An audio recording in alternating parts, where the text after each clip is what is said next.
Today we'll be talking about conformity bias. I'm Derek. I'm Kushal. Hi, I'm Juliet. I'm Paul. And I'm Toby. So, conformity bias refers to our tendency to take cues for proper behavior in most contexts from the actions of others rather than exercise our own independent judgment. Conformity bias may occur when we face peer pressure or are trying to fit into particular professional or social environments. Back in 1955, two researchers, Dutch and Gerald, identified two main reasons why people conform. And I want to talk about the first type, normative conformity.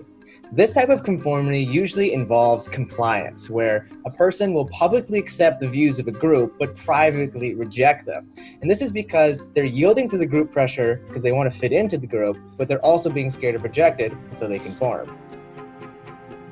That's great information. So let's look at one of the examples that where you can see a normative bias.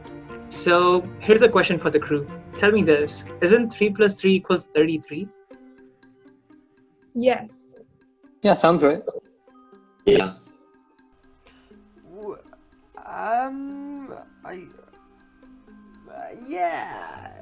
Yeah, it is.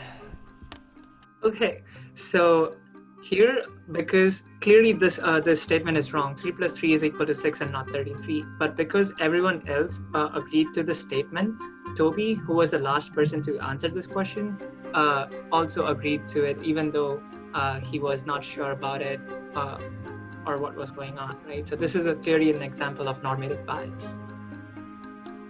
Now that we've shown an example of conformity bias, let's go to the TV show Friends to check out another example. Hey, Rachel, what are you doing out here? Well, it got kind of lonely up there, so I just thought I would come out here and get some fresh air. Nancy and I were just talking about the fall collection. Oh, great. So anyway, we really... Honey, I'm sorry. We're just smoking all over you. Sorry. All right? No, that's okay. No. We'll move. You stay right here. I sent the designs over to Ralph, and he's very excited about the work. Oh, that's great. You are the best. Oh, Excuse me, can I buy one of those? Yeah, actually, this is... Okay, what's so funny over here?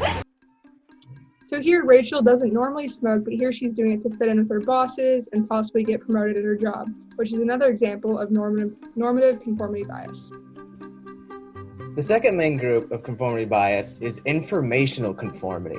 And this type usually involves internalization, where a person accepts the views of the group and adopts them as an individual because the situation is ambiguous and they're unclear of what the answer is, and so they socially compare their behavior with the group when they lack knowledge, and they look to the group for guidance. And for our example of informational conformity bias, we can go back to an experiment in 1932. It's conducted by a researcher named Jeunesse. And so Jeunesse got a bunch of participants of the study to individually estimate how many beans were in a bottle. And Jeunesse then put all the individuals together into a group with the bottle and asked them to come up with a group estimate through discussion.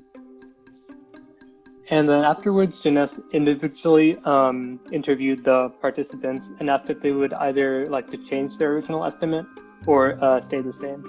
And almost all of the individuals changed their guesses to be closer to the group estimate. So in this example, participants exhibited informational conformity bias because nobody knew at the start how many beans were in the bottle, and each participant changed their estimate because they had no information to base that original guess, and so used the majority estimate of the group to fill in the informational gap and make a more informed decision.